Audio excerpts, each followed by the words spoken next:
औज़ुबिल्लाहिमिनश्शैतानिर्रजीम बिस्मिल्लाहिर्रहमानिर्रहीम। Today we are going to discuss ECCE curriculum, जिसको early childhood care and education curriculum भी कहा जाता है। इस करिकुलम को हम सिंगल नेशनल करिकुलम या SNC 2020 के पर्सपेक्टिव में देखेंगे, क्योंकि इससे पहले भी ECC के लिए करिकुलम्स बने थे, जिनमें 2007 में एक बना था और 2017 में भी। सो 2007 और 17 के साथ कंपैरिजन करेंगे कि जो 2007 और 17 का करिकुलम था और ये जो करिकुलम है, तो वो कौन सी चीज़ें हैं जो इसके अंदर एडिशनल है और जो उसके अंदर मौजूद नहीं थी। दूसरा, हम इसके स्ट्रक्चर को देखेंगे, इनके मुख्तलिफ एलिमेंट्स को देखेंगे, जो लर्निंग आउटकम्स हैं और की लर्निंग एरियाज़ वगैरह है, तो इनको देखेंगे। इसके अंदर एक्टिविटीज़ किस तरह से डिज़ाइन की गई हैं, तो हम इन चीज़ों को भी डिटेल के साथ देखेंगे। सबसे पहले ये देखते हैं कि ECC कहते किसे हैं या ECCE है क्या। असल में मुख्तलिफ कंट्रीज़ के अंदर मुख्तलिफ एज लिमिट्स रखी गई हैं ECC के लिए या अर्ली चाइल्डहुड केयर एजुकेशन के लिए, लेकिन अकॉर्डिंग टू SNC और इवन अकॉर्डिंग टू जो 2017 का ECC का करिकुलम है, तो age limit has been defined and that is from 4 to 5 years of age, यानी 4 से 5 साल के बच्चों के लिए ECC का करिकुलम डिज़ाइन किया गया है। और ये जो टीचिंग लर्निंग प्रोसेस होगी ECC के लिए, इनके लिए स्पेशल रूम्स डिज़ाइन किए जाएंगे। उन रूम्स के अंदर होगा क्या और उनके अंदर एक्टिविटीज़ किस तरह से की जाएंगी, तो उस पर बाद में डिटेल में बात करेंगे। लेकिन रिमेंबर वन थिंग कि ये रेगुलर जिस तरह के टीचिंग लर्निंग प्रोसेस होती है, जहाँ पे बुक्स वगैरह पर ज़्यादा फोकस या कंटेंट वगैरह पे ज़्यादा फोकस किया जाता है, सो ECC के अंदर ऐसी चीज़ें नहीं है, बल्कि सारी की सारी चीज़ें जो है वो प्रैक्टिकली कराई जाती हैं। और मेन फोकस जो ECC के अंदर होता है, that is just only cognitive development. और कॉग्निटिव डेवलपमेंट से मुराद है सिर्फ नॉलेज उनको नहीं दिया जाता, बल्कि इनकी सोशल डेवलपमेंट की जाती है, उनकी मॉरल डेवलपमेंट की जाती है, ग्रुप एक्टिविटीज़ में इनको इन्वॉल्व करके हाउ टू शेयर थिंग्स और how to take responsibilities, how to take even the lunch और how to participate in different activities. तो ये सारी चीज़ें ECC के अंदर कराई जाती हैं। और ये जो सारी एक्टिविटीज़ हैं, तो उनके लिए मुख्तलिफ गोशे ECC रूम के अंदर कायम किए जाते हैं और उन गोशों के अंदर मुख्तलिफ जो टूल्स वगैरह हैं और मुख्तलिफ इक्विपमेंट्स वगैरह रखे जाते हैं और उनको प्रैक्टिकली इस एक्सपीरियंस से गुजारा जाता है और इनको बाकायदा चीज़ों को इस्तेमाल करना सिखाया जाता है। Later on we will discuss in detail कि इन गोशों के अंदर कितने गोशे होते हैं और इनके अंदर क्या क्या चीज़ें रखी जाती हैं। Another thing about ECCE के जो दूसरे करिकुलम्स हैं, तो अगर आपकी नो हाउ है उनके मुतालिक, so you can understand this point कि वहाँ पर SLOs दिए जाते हैं, स्टूडेंट लर्निंग आउटकम्स। और स्टूडेंट लर्निंग आउटकम्स कहते हैं कि what the students will be able to do by himself और फ्री और इंडिपेंडेंटली।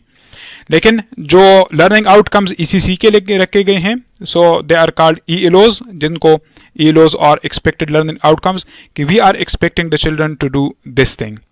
यानी ये वो फाइनल टारगेट्स नहीं है कि बच्चे इंडिपेंडेंटली कर लेंगे, बल्कि हमारी एक्सपेक्टेशंस है कि शायद यहाँ तक हम बच्चों को लेकर जाएं। So that's why the word ELO और expected learning outcome has been used throughout this ECC curriculum rather than the SLO। Main objectives जो ECC के करिकुलम के अंदर स्टेटेड हैं, दे आर टू डेवलप और to overall develop the child rather than just cognitive development पे focus हो, बल्कि एक हॉलिस्टिक डेवलपमेंट पे फोकस किया गया है और physical as well as social, emotional, cognitive and moral development पर फोकस किया गया है।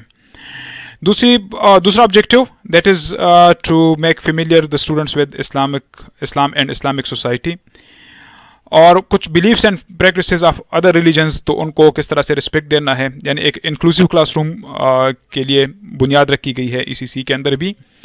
और एक और चीज़ के बच्चों को क्रिटिकल थिंकिंग की तरफ ले जाने की कोशिश की जाएगी। यानी ECC का जो करिकुलम है, ये बच्चों के अंदर क्रिटिकल थिंकिंग डेवलप करेगी।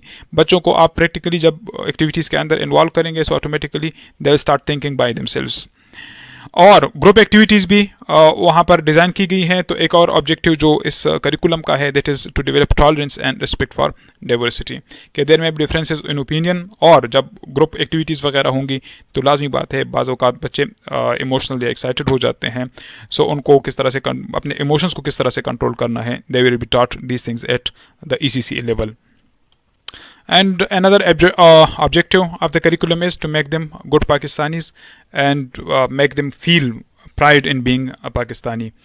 जो मुख्तलिफ एक्टिविटीज़ डेली बेसिस पर इसी रूम के अंदर होती हैं, तो वहाँ पर नेशनल एंथम और इस तरह से मिनी नगमे वगैरह ये चीज़ें भी शामिल की गई हैं, सो दैट इट में डेवलप इन देम पेट्रियाटिज़म। अब इन ऑब्जेक्टिव्स के हुसूल के लिए जो मुख्तलिफ की लर्निंग एरियाज़ आइडेंटिफाई की गई हैं, so they are 7 in number. जो 2017 के लिए ईसीसी का करिकुलम था, तो उसके अंदर जो की लर्निंग एरियाज़ थी दे वर 6। जो 2020 है तो उसके अंदर की लर्निंग एरियाज़ जो है दे आर 7। जो फर्स्ट की लर्निंग एरिया है that is personal social and emotional development. Number 2 language and literacy. Number 3 basic mathematical concepts. Number 4 the world around अस। जो 5th नंबर है फिजिकल डेवलपमेंट, तो 2017 के करिकुलम में फिजिकल डेवलपमेंट के लिए जो की लर्निंग एरिया था, तो इट वाजंट ओवर देयर। सो ये एक नया की लर्निंग एरिया ऐड किया गया है। Number 6 health hygiene and safety और number 7 that is creative arts. So these are the key learning areas which have been identified। अच्छा, की लर्निंग एरियाज़ के मुतालिक मुख्तसरन बता दूं कि हर एक सब्जेक्ट या हर एक ग्रेड के लिए हर एक सब्जेक्ट को मुख्तलिफ पार्ट्स में या मुख्तलिफ हिस्सों में तकसीम किया जाता है। सो वो जो मुख्तलिफ हिस्से होते हैं किसी भी सब्जेक्ट के, दे आर कॉल्ड की लर्निंग एरियाज़। यानी मिसाल के तौर पर अगर इंग्लिश सब्जेक्ट की तरफ आप देखें, सो वहाँ पर आपको रीडिंग एंड थिंकिंग एक एरिया है, राइटिंग दूसरा एरिया है, इस तरह ग्रामर वगैरह तीसरा एरिया है। इसी तरह से जो ईसीसी का करिकुलम है, चूँकि ये सब्जेक्ट वाइज नहीं बना, जिस तरह के दूसरे करिकुलम ग्रेड्स के लिए हर एक सब्जेक्ट के लिए अलग अलग करिकुलम बनता है, लेकिन ईसीसी के लिए एक हॉलिस्टिक करिकुलम बना है जिसके अंदर तमाम के तमाम सब्जेक्ट्स शामिल हैं। सो यहाँ पर अगर आप देखें personal social and emotional development, so ये सोशल स्टडी से रिलेटेड है। लैंग्वेज एंड लिटरेसी जो है वो मुख्तलिफ लैंग्वेजेस इंग्लिश प्लस उर्दू या लोकल लैंग्वेजेस से रिलेटेड है। अगर बेसिक मैथमेटिकल कॉन्सेप्ट्स हैं, so it is about the mathematics, the world around us. So किसी हद तक यहाँ पर साइंस का सब्जेक्ट इन्वॉल्व होगा। इस तरह physical development, how do children physical develop और what are the activities that will help them to develop physically, so ये उससे रिलेटेड है। हेल्थ हाइजीन से मुराद ये है कि वो कौन कौन से एरियाज़ हैं जिन पर अगर बच्चा फोकस कर लें या हम फोकस कर लें तो बच्चे को हम सेहतमंद बना सकते हैं। खुराक वगैरह के मुतालिक हम उनकी गाइडेंस कर सकते हैं या चीज़ों के इस्तेमाल में हम उनको ट्रेनिंग दे सकते हैं कि how can they make themselves safe and secure. इस तरह अगर क्रिएटिव आर्ट है तो पेंटिंग वगैरह ये चीज़ें जो है they will help in development of the aesthetic sense of the children. So these are the key learning areas of the ECC curriculum, जिसके अंदर आलमोस्ट तमाम जो रिलेवेंट सब्जेक्ट्स हैं तो वो शामिल किए गए हैं और ये एक ही करिकुलम के अंदर है। एक और इजाफी बात इस स्टेज पर आप लोगों को बता दूं कि लेटर ऑन इन सब की लर्निंग एरियाज में हर एक के अगेंस्ट पर लर्निंग आउटकम्स बने हुए हैं जिनको एक्सपेक्टेड लर्निंग आउटकम, यानी अगर personal social and emotional development है तो इसके अगेंस्ट फिर लर्निंग आउटकम्स बने हुए हैं कि हम क्या एक्सपेक्ट करते हैं कि बच्चा क्या करेगा, लैंग्वेज के अंदर बच्चा क्या करेगा, बेसिक मैथमेटिक्स के अंदर क्या करेगा और हमारी एक्सपेक्टेशंस वर्ल्ड अराउंड अस में बच्चे से क्या है वगैरह वगैरह। तो वो जो एक्सपेक्टेशंस हम रखते हैं, एक्सपेक्टेशंस के लिए मुख्तलिफ स्टेटमेंट्स रखते हैं इन डिफरेंट की लर्निंग एरियाज के against, they are called the expected learning outcomes। अब अगला सवाल जो जहन में आता है कि क्यों कर इस रिवीजन की ज़रूरत पड़ी या क्यों कर करिकुलम को मॉडिफाई करने की ज़रूरत पड़ी। असल में पाकिस्तान ने इंटरनेशनल लेवल पर कुछ कमिटमेंट्स की है या कुछ फोरम्स का पाकिस्तान हिस्सा है, जिसमें एक EFA जिसको एजुकेशन फॉर ऑल भी कहते हैं। तो एजुकेशन फॉर ऑल के अंदर कुछ टारगेट्स रखे गए हैं उन ममालिक के लिए, स्पेशली जिनको E9 कहते हैं। E9 के मुतालिक बता दूं, E stand for education and 9 for the 9 countries, और ये वो 9 ममालिक हैं जो कि टोटल जो वर्ल्ड पॉपुलेशन है तो उसके तकरीबन आधा हिस्सा जो है इन ममालिक में वो रिहाइश पजीर हैं। सो इट मीन्स कि these are the mostly populated countries in the world जिनको E9 कहते हैं। इनके अंदर Bangladesh, Brazil, China, Egypt, India, Indonesia, Mexico, Nigeria और पाकिस्तान शामिल है। चूँकि पाकिस्तान भी इस E9 फोरम का हिस्सा था और एजुकेशन फॉर ऑल के अंदर जो टारगेट्स रखे थे, एजुकेशन फॉर ऑल मीन्स कि हर एक बच्चे की दस्तरस में एजुकेशन हो। मेन थीम जो इस ईफ है या एजुकेशन फॉर ऑल गोल्स का था, तो वो that was to make inclusive education. Inclusive से मुराद ये है कि हर बच्चे को हक हासिल हो तालीम हासिल करने का, नंबर 1। नंबर 2, हर बच्चे को उसकी मेंटल और सोशल लेवल के हिसाब से तालीम दी जाए।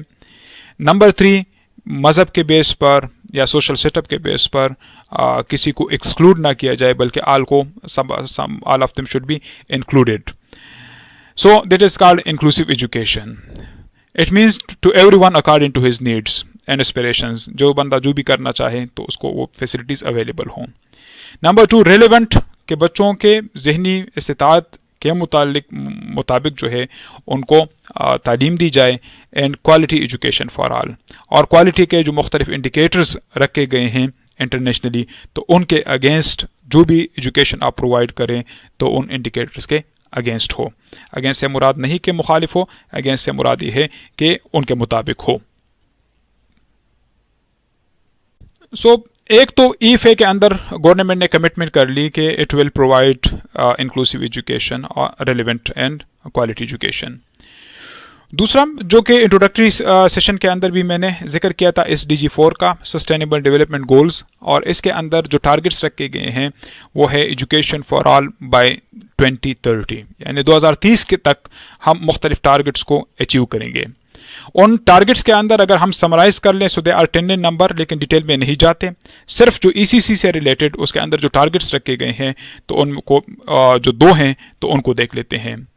4.2 कहता है कि by 2030 ensure that all girls and boys have access to quality early childhood development, care and pre primary education, so they are ready for primary education. यानी प्राइमरी एजुकेशन से पहले की जो स्टेज है तो वहाँ पर भरपूर तैयारी करनी है बच्चे की, ताकि वो जब प्राइमरी एजुकेशन के लिए जाए यानी ग्रेड 1 to 5 जब वहाँ पर चला जाए तो वो फुली प्रिपेयर्ड हो फॉर द लर्निंग प्रोसेस। सो ये तो एक तो SDG के अंदर जो टारगेट था, that is 4.2 about the ECCE। दूसरा जो पॉइंट या टारगेट हम कह सकते हैं SDG का, सो दैट इज़ 4.8 जो ECC से रिलेटेड है, and that says that build and upgrade education facilities that are child disability, gender sensitive and provide safe, non violent, inclusive and effective learning environment for all. So ये भी focus कर रहा है कि हर एक बच्चे के लिए आपने ऐसा एनवायरनमेंट डेवलप करना है कि if he needs some special things या स्पेशल नीड्स वाला बच्चा है तो उनके लिए वो चीज़ें भी प्रोविज़न है, दैट विल बी रिस्पॉन्सिबिलिटी और that should be provided by 2030। अब एक नज़र डालते हैं ECC के करिकुलम पे कि इसका स्ट्रक्चर किस तरह से है। So if we look at the real document, so वहाँ पर हमें 4 चैप्टर्स मिलेंगे। जो चैप्टर 1 है that is about introduction to ECC कि ECC कहते किसे हैं और इसकी अहमियत क्या है, सिग्निफिकेंस के मुतालिक है, और जो थियोरेटिकल फ्रेमवर्क है जो मुख्तलिफ डोमेन्स है या की लर्निंग एरियाज़ के मुतालिक, so they have been discuss in detail in chapter 1। जो चैप्टर 2 है that is about the key learning areas, जिस पे ऑलरेडी बात हो चुकी है। कंपिटेंसीज पे बात हुई है, what the child will be able to do. यहाँ पर कंपिटेंसी से मुराद ये है, अगरचे इंग्लिश के करिकुलम के परस्पेक्टिव में हम देखें, सो कंपिटेंसीज की लर्निंग एरियाज़ को कहते हैं, लेकिन यहाँ पर कंपिटेंसी से मुराद ये है कि what the child will be able to do. और जो एक्सपेक्टेड लर्निंग आउटकम्स हैं, जिस पे ऑलरेडी बात हो चुकी है कि सिलो के अगेंस्ट ECC के अंदर ELOs हैं, सो उनकी डिटेल है इस चैप्टर के अंदर। हर एक डेवलपमेंटल डोमेन के अगेंस्ट जो है वो ELOs दिए गए हैं। Chapter 3 of the ECC curriculum is very much important और इसके अंदर बड़ी डिटेल बातें हैं और जो मुख्तलिफ एरियाज़ हैं ईसीसी से रिलेटेड। मिसाल के तौर पर जो की लर्निंग एरियाज़ हैं और किस तरह से ईसीसी रूम के अंदर हमने मुख्तलिफ चीज़ों को रखना है, यानी ईसीसी रूम को किस तरह से हमने डेवलप करना है, तो इसके लिए गाइडलाइंस दी गई हैं। नंबर 2, जो बच्चों से हम असेसमेंट लेंगे, टेस्ट वगैरह लेंगे, तो वो किस तरह से लेंगे, तो इसके लिए गाइडलाइंस हैं। फिर टीचर्स जो इस ईसीसी के लिए सिलेक्ट होंगे तो उसके किस क्राइटेरिया के अगेंस्ट सेलेक्ट होंगे, तो उनके लिए गाइडलाइंस अवेलेबल हैं। जो टीचर्स को हम मुख्तलिफ ट्रेनिंग्स वगैरह देते हैं, तो उन ट्रेनिंग्स को किस तरह से हमने ऑर्गेनाइज़ करना है, यानी नीड असेसमेंट किस तरह से करनी है, फिर उसके लिए मॉड्यूल्स वगैरह किस तरह से बनाना है, सो उसके लिए गाइडलाइंस दिए गए हैं। फिर जो एडमिनिस्ट्रेटर्स हैं या प्रिंसिपल साहिबान हैं या पेरेंट साहिबान हैं, तो उनके रोल्स एंड रिस्पॉन्सिबिलिटीज़ क्या है, तो उनके लिए गाइडलाइंस हैं। और एक अहम बात जो इस करिकुलम के अंदर है, और बल्कि जो सारे एसएनसी हैं करिकुलम्स के अंदर हैं, कि इवन टेक्स्ट बुक डेवलपर्स के लिए और मटेरियल डेवलपर्स के लिए गाइडलाइंस दिए गए हैं कि आपने ईसीसी के लिए मॉड्यूल अगर डेवलप करना है, टेक्स्ट बुक्स अगर डेवलप करने हैं, टीचर गाइड्स वगैरह डेवलप करने हैं, तो आप कैसे डेवलप करेंगे। और एक और चीज़ के फ्यूचर में अगर ईसीसी के करिकुलम को रिवाइज करना हो, तो उसके लिए time frame as well as guidelines दी गई है कि किन किन गाइडलाइंस के अगेंस्ट ईसीसी के करिकुलम को रिवाइज किया जाएगा। जो चैप्टर 4 है that is also very much important, क्योंकि यहाँ पर मुख्तलिफ जो लर्निंग थीरीज़ हैं तो वो दी गई हैं, मुख्तलिफ जो डेवलपमेंटल थीरीज़ हैं तो वो दी गई हैं, और जो मुख्तलिफ लर्निंग स्टाइल्स हैं बच्चों के कि बच्चे किस तरह से सीखते हैं, सो डिटेल के साथ चैप्टर 4 के अंदर मौजूद हैं। जहाँ तक गाइडलाइंस की बात है, तो एक मिसाल के लिए हम देख लेते हैं कि गाइडलाइंस किस तरह से दी गई हैं। यानी अगर हमने एक रूम डेवलप करना है, ईसीसी रूम डेवलप करना है, तो उसके अंदर जो मुख्तलिफ कार्नर्स होंगे, जो मुख्तलिफ गोशे होंगे, तो किस तरह से डेवलप होंगे। एक कार्नर जो है that will be for language, जहाँ पर लैंग्वेज से रिलेटेड तमाम के तमाम मटीरियल मौजूद होंगे। नंबर 2, लाइब्रेरी कॉर्नर, जहाँ पर बुक्स अवेलेबल होंगी, और लाइब्रेरी में के अंदर जिस तरह के बुक तरतीब से रखे जाते हैं, इस तरह बच्चों को तरतीब से रखना, उनको पढ़ना, उनको देखना, टैग्स वगैरह लगाना, how to do these things, वो एक कॉर्नर होगा। एक आर्ट कॉर्नर होगा, जहाँ पर बच्चे पेंटिंग वगैरह से रिलेटेड मटेरियल उसके लिए पड़ा होगा, और वो उनको उठाएंगे और वापस रखेंगे और उसको इस्तेमाल भी करेंगे।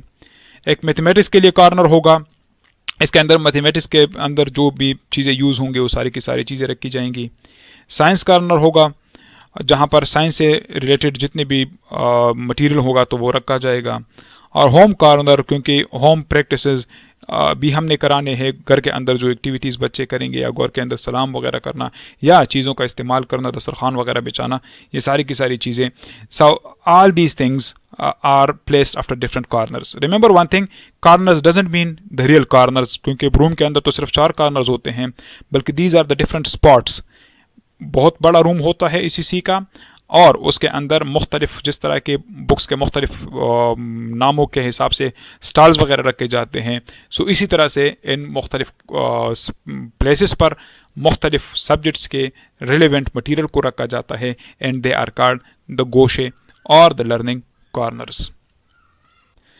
बाकायदा इस करिकुलम के अंदर जो डेली रूटीन है तो उनकी भी डिटेल दी गई है, और बाकायदा एक जिस तरह के एक टाइम टेबल होता है, so that has also been provided for as to be use as an example. मिसाल के तौर पर ये एक डेली रूटीन के लिए चार्ट जो ईसीसी करिकुलम के अंदर दिया गया है कि दुआ और नेशनल एंथम के लिए 15 मिनट्स, फिर ग्रीटिंग सर्कल जहाँ पर बच्चे इकट्ठे होंगे एक दूसरे से दुआ सलाम वगैरह करेंगे, तो उसके लिए 15 मिनट्स रखे गए हैं। ग्रुप वर्क, जो ग्रुप एक्टिविटीज़ के लिए मिलजुल कर कोई एक्टिविटीज़ वगैरह टीचर डिज़ाइन करेगा। बल्कि रिमेंबर वन थिंग कि all these activities have been given in the ECC curriculum. ECC curriculum के अंदर अगर कहीं पर ELO दिया गया है, एक्सपेक्टेड लर्निंग आउटकम दिया गया है, तो उसके अगेंस्ट एक्टिविटी भी दी गई है कि हाउ टू कंडक्ट और how to carry out this activity. So जो डिफरेंट ग्रुप एक्टिविटीज़ होंगे तो उनके लिए 40 मिनट्स रखा गया है। इस तरह क्लासरूम से बाहर अगर सोशल लर्निंग करनी है तो उसके लिए 30 मिनट्स अलग से रखे गए हैं। स्नैक टाइम से मुराद ये है कि बच्चों को खाने पीने के आदाब से खाना किस तरह से खाया पिया जाता है, किस तरह से दस्तरखान बिछाया जाता है, किस तरह से सफाई की जाती है, किस तरह से खाया जाता है, वगैरह वगैरह। सो उसके लिए बाकायदा 30 मिनट्स रखे गए हैं। किस तरह से पानी पिया जाता है, यानी जितने भी खाने पीने से रिलेटेड चीज़ें हैं तो उनके लिए बाकायदा डेली बेसिस पर 30 मिनट्स। इसी तरह से अगर प्लान क्लीन अप रिव्यू वगैरह कोई ऐसी एक्टिविटी जहाँ पर बच्चों को बाहर ले जाकर उनसे कोई प्रैक्टिकल चीज़ वगैरह करानी है तो उनके लिए 90 मिनट्स रखे गए हैं। It has further bin divided into different minutes. तो उसके लिए प्लानिंग, जो भी आप काम करेंगे बेटा तो उसके लिए प्लानिंग करनी है, क्या करना है। फिर गोशे जो मुख्तलिफ वी डिस्कस्ड अर्लियर, तो उनके लिए टाइम रखा गया है। सफाई सुथराई के लिए अलग टाइम रखा गया है, और आज के दिन में क्या किया तो उसके लिए अलग टाइम रखा गया है। इवन स्टोरी और राइम थीम्स वगैरह, राइम टाइम के लिए भी वक्त रखा गया है कि स्टोरी टेलिंग किस तरह से की जाती है, बच्चे किस तरह से खुद से स्टोरी डेवलप कर सकते हैं और टीचर किस तरह से उनको स्टोरी वगैरह सिखाएगा, रोल प्ले वगैरह etcetera. So all these things are part of the daily routines और डेली एक्टिविटीज़। अब मुख्तसरन एक स्लाइड में मैं आप लोगों को वो मटेरियल दिखा दूँ जो मुख्तलिफ गोशों के अंदर रखे जाते हैं।